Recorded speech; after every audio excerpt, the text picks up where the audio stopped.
Well, hello everyone, and welcome to the inaugural edition of the Highlander Hoops Weekly Show. I'm your host, Chris Stoner. We'll be airing this show every Monday night for the remainder of the season, and thanks again for joining us. In addition to chatting with Coach Sturgeon each week, we will also feature a different Highlander player for every show. This week we will feature senior guard Matthew Weimer. So be sure to stick around after Coach and I talk to hear from Matthew. And also be sure to follow us on Twitter at FCHS_hoops. Our show is proudly sponsored by the Pete Palmer Law Firm located at 303 Scribner Drive, Suite 200 in New Albany. You can reach Palmer Law at 812-338-5500. Palmer Law, a proud supporter of Floyd Central basketball. Well, Coach Sturgeon joining us. Coach, thanks so much for taking time out of your busy schedule here to record the show, and I appreciate you doing this. Well, we're looking forward to it, Chris. It's exciting. Obviously, it's good timing here with us coming off of a couple of wins and off to a good start, so it should make for some interesting conversation over the next few weeks, we hope. Well, let's get right to things and talk about the season so far. Your team sits at 10-1, ranked 7th in the latest AP poll. Record-wise, you have to be pleased, but as we all know, the season built towards one thing, and that's success in the state tournament. We are here at the midway point. Is this team where you'd hope they would be here in early January? Well, I think overall, if you say record-wise, very few coaches would have a hard time, nitpicking about 10-1 with a one overtime loss. Even though I think when you talk to Matthew later on, those guys will tell you that was a bitterly disappointing win. We've gotten to the point with this team where we have pretty high expectations for each other, and but yeah, I would say overall, we've played really well in some spots. You're always looking as a coach for more consistency, and I think our team is capable of a lot more. I don't think we've played our best basketball yet, and so we're always trying to push to get a little bit better. But I think if you're looking at large picture for the first few weeks of the season, I think we're off to a pretty good start, yes. Well, speaking of your best performances, as we look at your schedule here, you've had some high points, just put 80-plus points on the board in your most recent game against Corden. You've had some good defensive performances, holding a lot of teams under 50 and even a few under 40. As you look there at your schedule, is there a couple games that stand out? And they may be different games where, hey, we were really clicking offensively there. That's a game we'd like to repeat. And also defensively, any games that you think, man, that's about as good as we could play? Well, holding New Albany in the 40s through an overtime, when you're talking about a defensive game, it's hard to argue with that performance. Not only obviously in the half-court defense, but rebounding. Those two go hand in hand, it seems like, and so that obviously was a fantastic defensive performance. I think if you're talking about both ends, the game at Roncalli over Christmas break was a game that we took a really good team and kind of dismantled them a little bit. Well, that's probably a little bit excessive, but we played really well at both ends of the floor and kind of controlled that game from start to finish. So, and they have a good team, that one that I think we look back at the end of the season, we're going to look back at that and say, hey, that's pretty darn good to play like that up there. And then the third game that stands out in my mind is the second game up at the Hall of Fame tournament when we were shorthanded. Nick Winchell and Kobe Barnes are out sick. We get in foul trouble with a couple of guys. We can't make a shot. Matthew ends up cramping up, and we're losing guys, and we got to the point where in overtime we're playing like our fifth point guard. So we had gotten pretty deep into the roster at that point, and to dig out of a 16 or 18 point hole and come back and win that was satisfying. It's not that it was an aesthetically pleasing game from a coaching standpoint, but I get more satisfaction out of our guys overcoming obstacles and digging out of a situation when things look bleak, that excites me more than maybe executing a play properly or something like that. So those are the three games that probably stand out. I know you asked me for two, and I gave you more than you asked for here, but those are the games that stand out in my mind. And we've had others. I mean, that's the beauty of winning 10 out of 11 games. Each of those games have something in there that got us excited and that we've tried to build on. You mentioned the Oak Hill comeback win with guys sick, guys in foul trouble.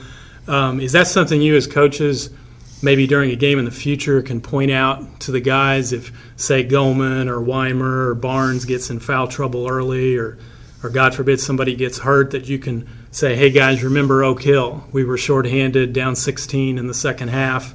There's no reason to throw in the towel here. Yeah, and that game and the New Albany game, Brendan Hobson, who's played really well for us over the course of these first few games, had suffered a broken nose in the Castle game and missed the New Albany game.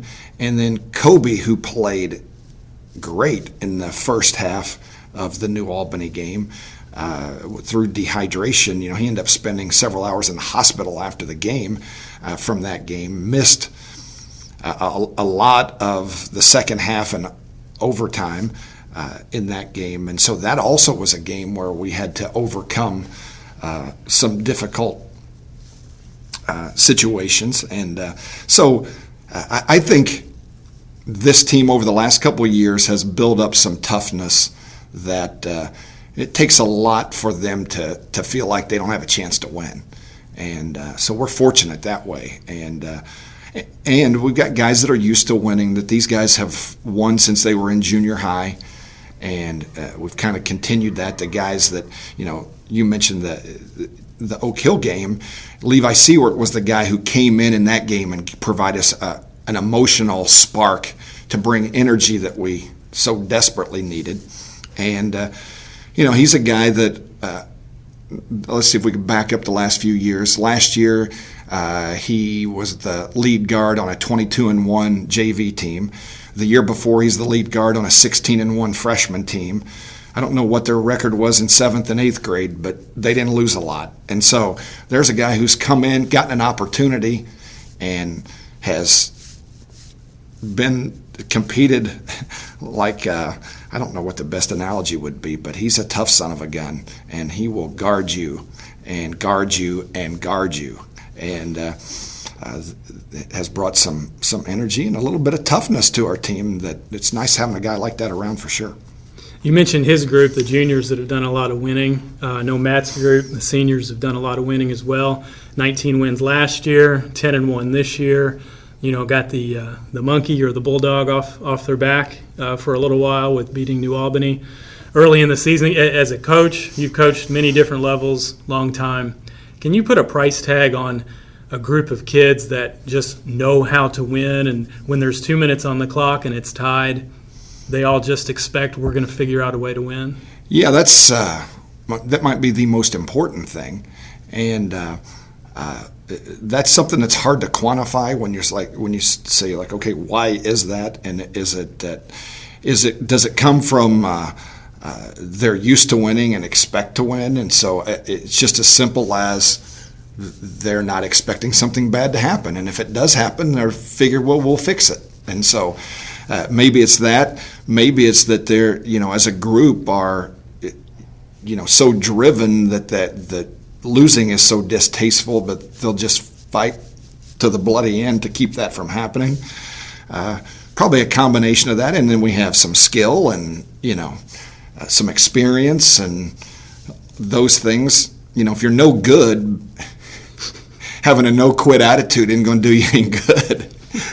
So you'll be having a no-quit attitude when you're 35 points behind is noble, but it's not going to get you any wins. So the fact that we have size, we have skill, and then we have some of that toughness and grit and fight, and the program has gotten to the point, which obviously these seniors have been here at the very first year that I came in, and when we started to get things back on track, and And so they've taken a few lumps. It's not like we won every game all along, but I think we're at the point now. I think maybe we're 23-3 since we limped home with our tail between our legs from Ballard last year, and have played pretty darn well. If you look over, it's been about one calendar year since then, and that's been pretty good. Talking more about some intangibles, before the season we talked, and you talked about a lot of different things, but you said this team needs to really be great and compete for a state title, to love the squeak of the shoes on the hardwood and, the ball bouncing, and if practice runs over 20 minutes, it's okay. The kids aren't going to be staring at the clock and wondering, why aren't we out of here? And just those little things. And I think you summed it up by saying we need to love the things that most teams would think, oh, this is grinding. Have they gotten there yet? Well, we're at the midpoint of the season, so we're going to find out if that's the case. We actually talked about that on Saturday. We said that we're going to keep thinking about getting better, and we're going to keep finding ways, and we haven't shot the ball like we think we can yet. And so, we talked about, like, if we just shot 3% better from the field and 3% better from the free throw line, maybe that's 5 or 6 points a game. Well, that's all the difference in the world against good teams. And if we tighten up and commit one less turnover a half, that's really all it is. So you've got to keep fighting for every inch of every skill. Guys that play on the PGA Tour, they talk about the difference between being in the Hall of Fame and being off the tour is one putt aside. Like, over the course of a tournament, that's 8 shots. And so that's really what it is just grinding out and getting a little better. Guys that can't shoot at all aren't suddenly going to be 50% three-point shooters, but guys that are, shooting 36% can shoot 40, right, and over the rest of the year. And as a collective group, we can bump that up and we can tighten a few things up. And so I hope that we continue to be hungry about that. We're going to keep poking and prodding and encouraging and trying. You talked about if practice goes longer, the approach we've taken this year with these guys is to go shorter. That I've kind of made a pledge that we're going to have we're just going to go. In the past, at least for up through Christmas, we've kind of had 2.5-hour practices has kind of been our number, with occasionally going a little bit longer and occasionally go a little bit shorter. But with this group, I kind of made a pledge with them, like, hey, if we come out and have energy, we'll get through this. These guys have now been with me 3 or 4 years. They know how. We don't have to go through every single detail of things, and so we've actually cut practice shorter with the hope that they stay mentally fresher as we go along here. And so we'll see how that's a difficult thing, coaches. There's no magic formula, and every team is different. And so it's just a matter of if we all buy into it, if we're all driven to keep getting better, then hopefully it takes root on our team and everybody buys into it. Well, recently your team got a great experience up at Newcastle playing in the Hall of Fame Classic, and I think a lot of people don't understand that's not just a application or which school writes the biggest check or anything like that. That Chris May, the director up there, he travels the states, and they watch teams and they watch things online, and they talk to a lot of people, and they want to get 4 of the best teams they can in the state to compete in that, and that's a true honor for Floyd Central to be up there. I know you guys got to tour the Hall of Fame. You played 2 overtime games, got your money's worth. We've already talked a little about those, losing to Bloomington South in the early game and then the overtime win over Oak Hill. Can you talk about that experience a little bit and touring the Hall of Fame with the team and just what they got out of that weekend? Yeah, to start with, as you mentioned, the selection process really was a thorough one. They had a committee of people who came and watched. I think they watched us 4 or 5 times last year. Obviously, the fact that we had the core of our team returning, only lost 2 seniors, played an important role in that. They also, I think we may have sent them 5 or 6 games of video And then I got responses back, so I could tell, like, wow, they actually watched that. And so that was the fact that after all that, and they're going around the state, we got picked, and then when the guys were up there, we took the tour of the Hall of Fame, and Chris May mentioned during when he introduced himself to the team to start the tour. They have a 15-minute video that you start with on that, and he talked to them about how many Mr. Basketballs had played in that tournament. I don't know what I can't remember the number. 12 or 13 Mr. Basketballs have played in it. 8 or 9 McDonald's All-Americans, several NBA players, 15 or 20 state championship teams over the years. Maybe a dozen state champions have lost while they're there in that tournament, So those kind of things are like, wow, this is a pretty big deal. And then obviously Newcastle Fieldhouse being the largest gym in the state, there's some history, and it's a unique facility. So that was nice. And then the Hall of Fame itself, for a lifelong Indiana basketball fan like me and a history teacher to boot, that's kind of a special place to go in there and see all that. And so I think the guys enjoyed the experience. Matthew can probably comment on that more so. But for me, that see people that that I've had a chance to over the years recruit their players when I was coaching in college, or play against them when I was a player, or just watch their teams on TV over the years. It was fun. We got our pictures taken with in front of Coach Hinton's plaque there in the Hall of Fame, and there's a little display with a tribute to the Super Hicks teams of the early '70s, and saw all that. So it was an enjoyable experience, to say the least, for our program. Well, let's talk about your most recent games. You had 2 this past week. Wednesday night, a close win over Ballard, a top 5 team in Kentucky, and then a rather easy win, at least the final score would indicate, over Corydon on Friday night. Kind of a weird week for a boys team, playing a Wednesday and a Friday.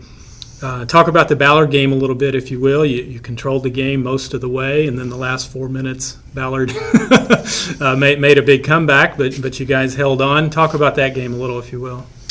Yeah, we were fortunate. The Hall of Fame weekend was a long weekend. I mean, those 2 overtime games, I think, and it was emotionally draining because of the hole we had to dig ourselves out of in that second game. So fortunately, Jeff Sequeira had come up with the idea back in October. He's like, hey, why don't we see if we can move that Ballard game back one day, from a Tuesday to a Wednesday.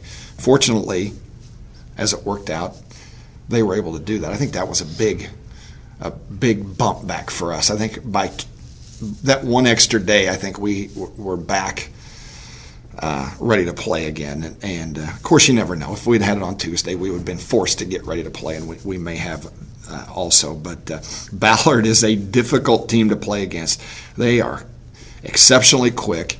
They play different than anybody we play against on this side of the river, in that they will press you right out of a miss. A lot of teams will pick you up and press you if they make a shot or if there's a dead ball. They'll press on a miss. They'll run and jump trap right after a missed shot.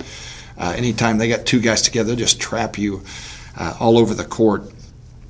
And so it is a mentally grinding game for guys like Matthew who have to handle the ball against that pressure the whole game. They're a difficult team to play against, and then they make it hard to get any pass to get your offense started.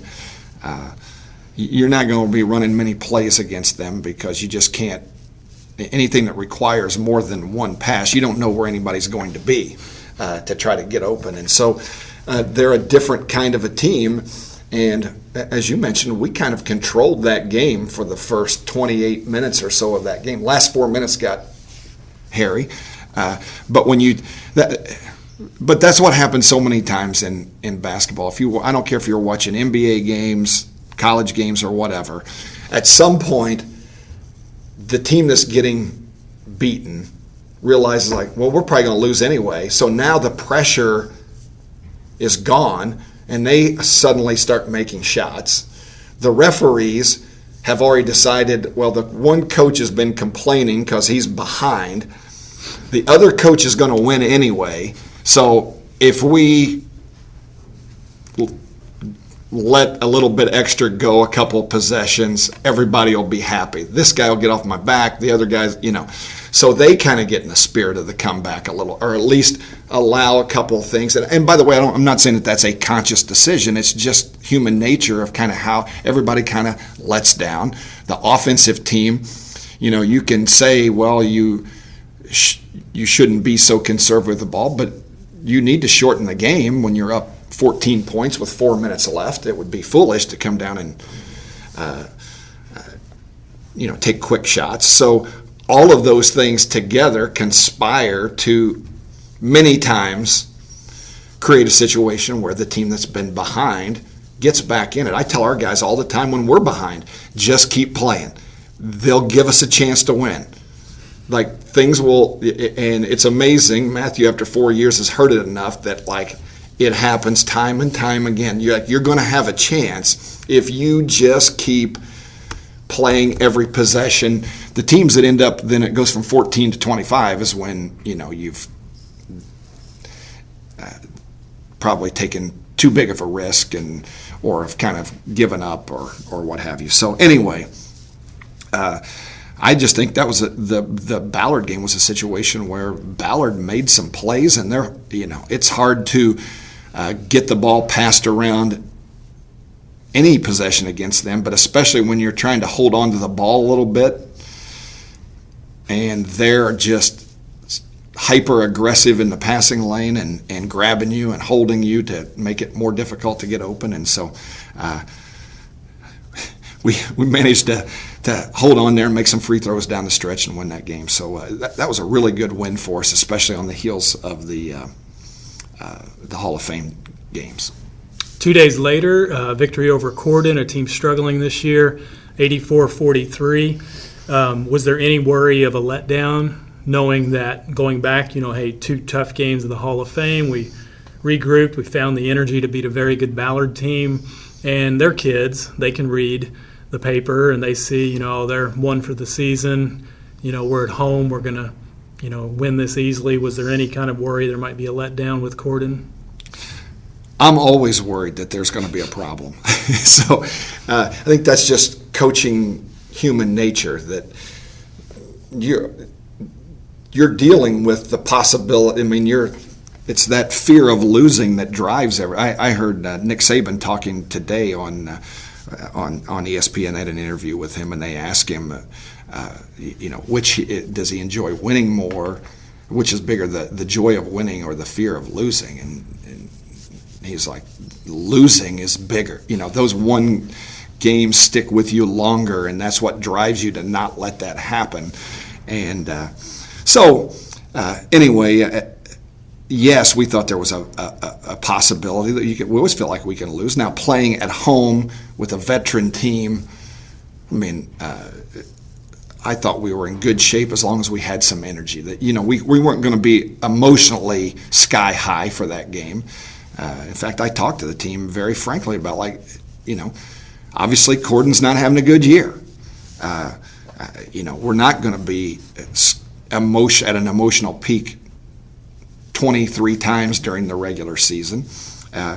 So we try to create some goals for the guys to shoot for. We rarely talk about deflections. That game we talked about deflections to try to get guys active on the ball and in the passing lanes and applying a little bit more pressure maybe than we normally do.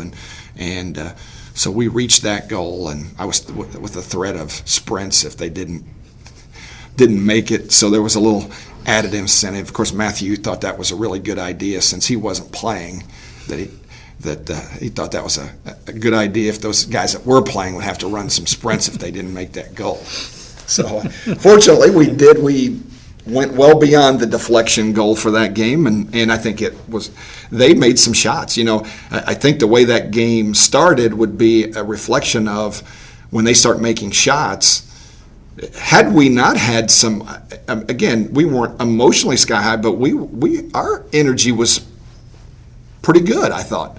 We just had our hands down on a guy that got hot, and you just can't do that. And so it's great proof that anybody can beat anybody, and they're not. It's not an NBA 7-game series. It's just one night, and right. So we were able to. They put up a good fight. The score was misleading, really. We kind of stretched that out in the last 5 minutes of that game. They had put up a really solid fight. That game was, in the teens, still well into the third quarter, and so they did a good job and had a good game plan to combat our pressure, and their kids stepped up and made some shots. So hats off to them. Well, Coach, 10-1 coming into this week, Friday. You play another 10-1 team in 10th-ranked Jeffersonville. That's here at home, and then Saturday go on the road to play North Harrison, who's 8-3 on the season. And before we talk about those individual games, could you take the listeners through the week of practice, preparing for a double weekend with a Friday, Saturday? Take us through Monday through Thursday. How do you prepare the team for that? Well, and what we normally do is we don't talk to the guys about this. Once in a while I will, because sometimes it's obvious. They know the teams, and if we're doing something, you can tell by the look on their face, like, yeah, this isn't the team we're playing Friday. I'm kind of superstitious, so I don't like doing that. I don't look ahead. I don't watch video of the teams, except the team that's right in front of us. The assistants do that and then have it ready so that after when we get off the court on Friday, Greg, I think is the way it's worked out, Ryan Miller has the scout for Jeffersonville, and so then Greg Walters will take the North Harrison scout, and so he'll give the guys right after the game some bullet points on the scouting report for the next game. So during the course of the week, we normally just prepare for the Friday opponent, except if there's something unique that Saturday team does that we're going to need to practice against, and we can't really do that, with a game Friday and playing again Saturday. You can't come in here Saturday morning and go live out on the court working on press offense or something. Now this week, Jeffersonville plays multiple defenses, and so we're going to have to practice against a lot of different defenses from them. If it were reversed and we were playing primarily a man-to-man team on Friday, and then Saturday we're playing a team that plays presses, zone, trap, does a lot of different things, then obviously we got to prepare for that Saturday team. So we'll do that maybe Tuesday and Wednesday of the week, at least take 15 or 20 minutes, and again, we usually won't say much to the team. We'll just hey, we're going to work on going against a 1-3-1 half-court trap. We won't talk that's something that Seymour or Evansville Wrights or whoever it is does that. Although, again, when we're actually Seymour and Evansville Wrights in a couple weeks is our doubleheader, and when we work against the 1-2-2 press and trap during the week, the guys are going to know this is Evansville Wrights that we're practicing, because they're the only team on our schedule that does that.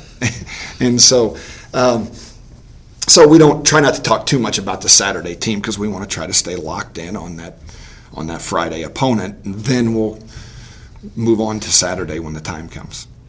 Talking about Jeff Friday night, should be a great atmosphere, maybe another sellout. They're 10-1 on the season as well. Their only loss recently at New Albany. For the listeners, is there any team on your schedule that Jeff compares to, maybe a Ballard or Bloomington South? And if so, is that something also you coaches can use during the week in practice to compare, to tell the kids, you've already seen some of this and here's how we should get ready for it?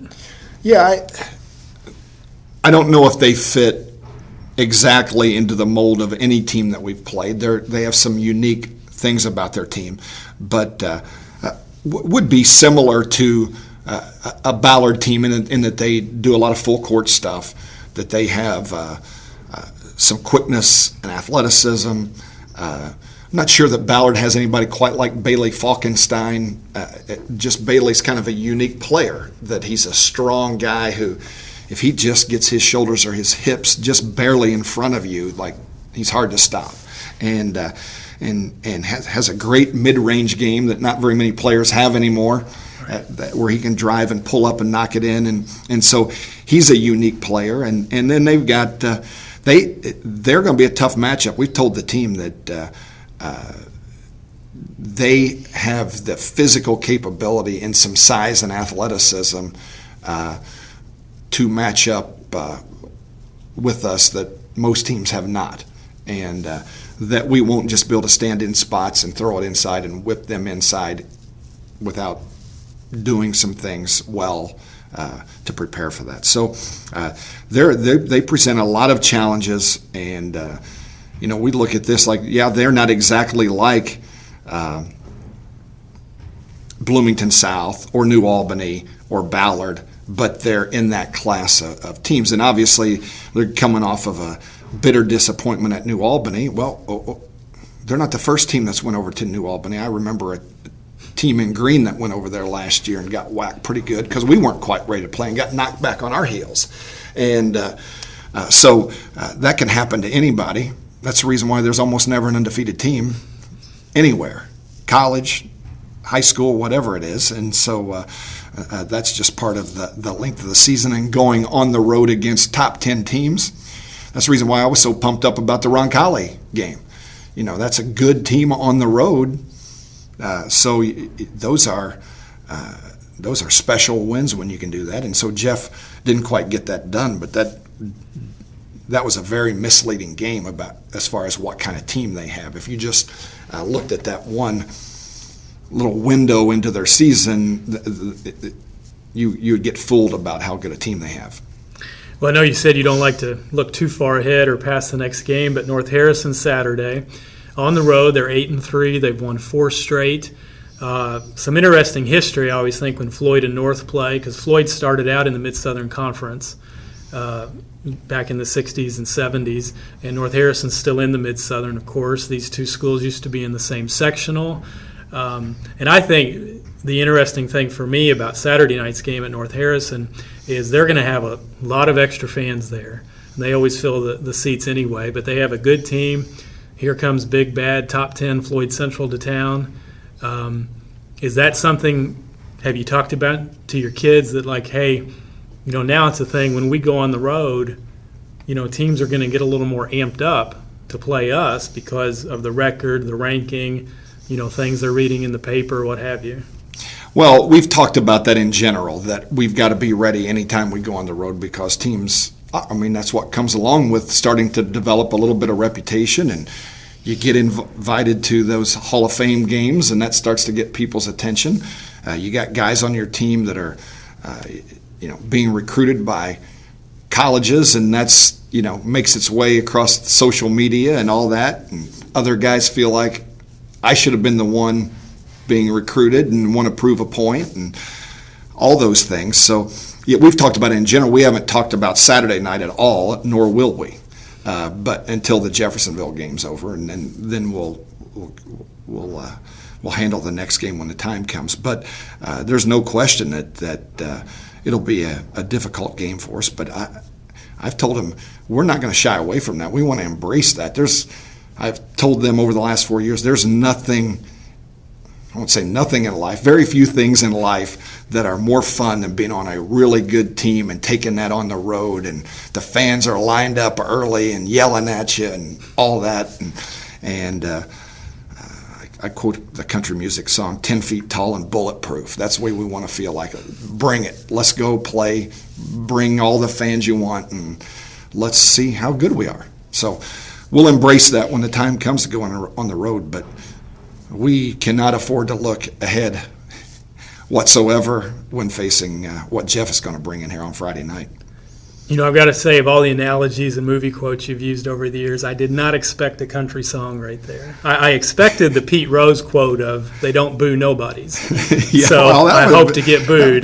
That would have been good. But going country music there, that's a new one. We try to be diverse with right. That's good stuff. I've gone back and forth with some tennis and different things, maybe some classic rock. But so I thought, Matthew's here. He appreciates some country music, so I try to feed the beast over there. Well, before the season's over, if I don't get a Jimmy Connors quote, I'm going to be real disappointed. I'll work on that. I'll see if I can slide one by you. Well, folks, again, you're listening to Highlander Hoops Weekly. I'm Chris Stoner. This is head coach Todd Sturgeon. The show is sponsored by Pete Palmer Law, located at 303 Scribner Drive, Suite 200 in New Albany. You can reach Palmer Law at 812-338-5500. Palmer Law, a proud supporter of Floyd Central basketball. Our senior feature, or player feature, I should say, is senior Matt Weimer. And before we pull Matt in here, Coach, you've got him on the spot. I think he knows you're a pretty straightforward guy, so you won't candy coat anything. But you've had Matt and these seniors for 3.5 years that you've been here at Floyd Central. Anything you'd like to comment on about Matthew before we talk to him? Well, Matthew is really he's been a key part of our team in a couple of ways over the last 3 years. One is he's as good a defensive guard as there is in Southern Indiana, especially when you take into just match up and play a guy head up. And he does as good a job of that as anybody I've seen. And we watch a lot of tape of a lot of games on all the teams that we're playing, and he's outstanding at that. He also has a gift. It's whether that's from being a quarterback or what it is.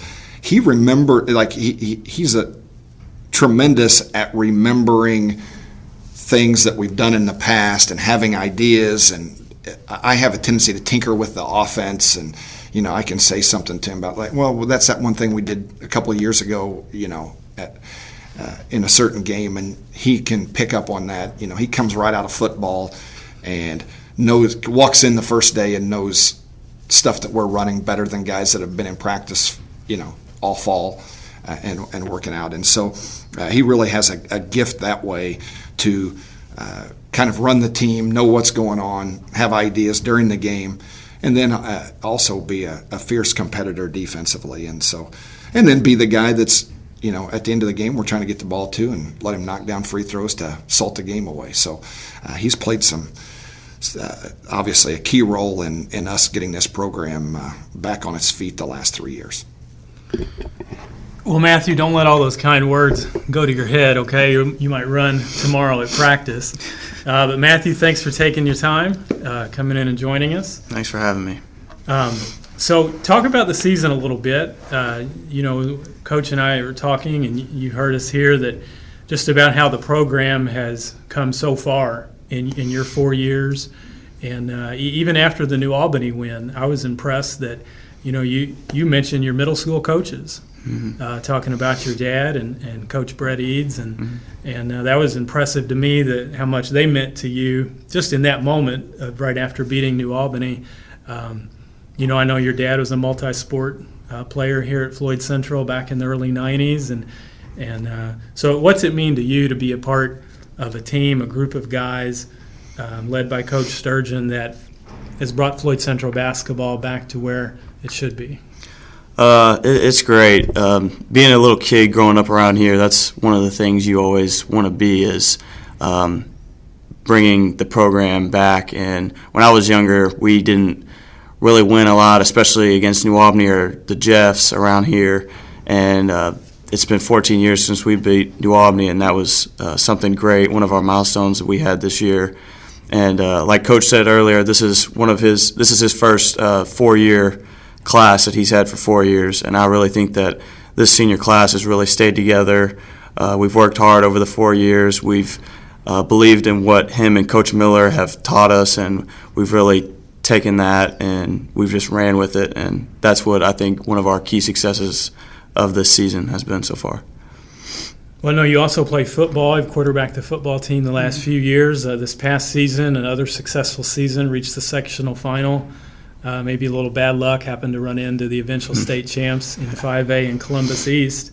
Quarterbacking that, point guard to basketball, talk about the similarities.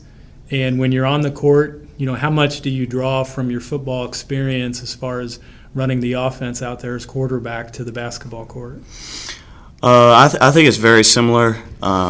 Being a quarterback, you got to manage the game very well. You have to be one of the smartest guys on the field, knowing each situation, down of distance, what quarter it is. If the offense isn't really running the ball very well and coach calls a passing play, you don't really want to just take the deep shot. You might just want to get a little completion to keep the chains moving. In basketball, it really relates to that too also, knowing how the game's going. If we haven't got a good shot in 3 or 4 possessions, you got to think of, we got to set up a play for Luke or Kobe to get the ball inside and get a quick layup, or you got to know the whole playbook kind of like you do in football and know when you need to go to certain guys and when you need to slow the game down, or when you need to tell everybody, hey, we need to really start pushing the pace against these guys, and depending on how the game's going. So I feel like it relates really well to each other. On a lighter note, I asked you to fill out a brief questionnaire before we started talking, and just some interesting stuff about Matthew Weimer here. Favorite subject in school is history. And did you hear that, Coach Sturgeon? History, I don't know. He was my teacher last year. That was not to butter Coach up or anything, but that was one of my favorite classes in high school so far. You know, you're a senior and you already are a starter. You don't have to do that. Yeah. But Matthew's favorite subject, history.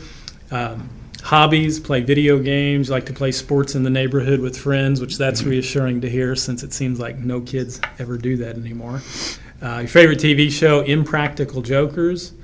Favorite movie, Star Wars. Of the 72 it seems like they've made. Do you have a favorite episode you like? I'd probably say the 5th one. Especially being younger, I really liked watching it in the snow and everything. That was really cool. So that was Empire Strikes Back, yes, right? Yes. Gotcha. Video games as a hobby. Do you have a certain game that gets most of your time? Madden is my video game. Madden football? Yeah, I like playing Madden. Gotcha. Now here's something I ask you, something fans may not know about you. And you wrote down a good dancer. Now is that you think you're a good dancer, or do other people actually think that? If you could ask anyone at this school, and I bet they'd say the same thing. All right, that's a confident answer. I asked you what's your favorite game of the season so far, and no surprise you put the victory over New Albany. But you jotted down favorite memory of your basketball career, Seymour game your sophomore year. What made that one so memorable? I'd probably say both of the Seymour games, the one in the regular season here and the one at the sectional. The first one we had here, we didn't really have things going. I think the game ended like 33-32 or something like that. I ended up hitting the game-winning shot, so that was kind of nice for me because I've never hit one of those before. And then the second one was at Seymour, and Luke Goldman ended up hitting a game-winning shot. And it was just kind of ironic that we both hit 2 together that year. That's one of my best memories, those 2 games. Now you got your favorite memory of Coach Sturgeon, and I asked you to be brief on this so then we could elaborate, but you have the Providence game this year. Why is that your favorite memory? The reason why I put down the Providence game this year is because I kind of started out to a slow start. Coach preached all week to not really rush into taking quick shots because Providence is a very disciplined team and they're really good at help side on the first side, and I ended up taking 3 or 4 quick shots in the first quarter, and he kind of laid into me a little bit on the bench, and then he comes back over to me during the second quarter and goes, "You ready to go?" And I said, "Yeah." And he goes, "All right, we're going to run fists, and if Nick comes off that ball screen and hits you in the corner, I want you to bust that 3. And that's just one of my favorite memories of him because he's always believed in me. He's always been there for me. And even when stuff wasn't going great for me, he always still believed in me and wanted me to hit that shot if I got open. Well, that's great stuff and a good memory, Matthew. Appreciate you joining us. And good luck to you the rest of the season. Thank you. Coach Sturgeon, thank you so much for joining us here on our first edition of Highlander Hoops Weekly, again brought to you by Pete Palmer Law, located at 303 Scribner Drive in New Albany, Suite 200. You can reach Palmer Law at 812-338-5500. Well, hopefully everybody gets a chance to come down and see Pete since he's bankrolling this massive studio that we've put together for this show. So that is true. We welcome Pete's help not only on this show, but Pete's there to sponsor teams for our mini league, for our golf outing, anything. And even been talking to him about a locker room remodel down the road there that we're going to try to twist his arm up. So hopefully this will lead to furthering that relationship with Pete. So we got one in the books, and I'm excited about what the season has in store, and to come in here every week and talk about it a little bit. Well, that sounds great, Coach. We do again thank Palmer Law. I did think his name's up in lights here in our studio was a little much, but I guess we can forgive him for that since he is sponsors. So we'll have to go with that. Absolutely. Well, for Coach Sturgeon and Senior Matthew Weimer, I'm Chris Stoner saying so long. Thanks for joining us, and be sure to come out this Friday night and support your Highlanders as they're at home with Jeffersonville. And then Saturday night, not too far of a trek, follow them down to Ramsey as they will take on North Harrison. Thanks for joining us, and so long, everybody.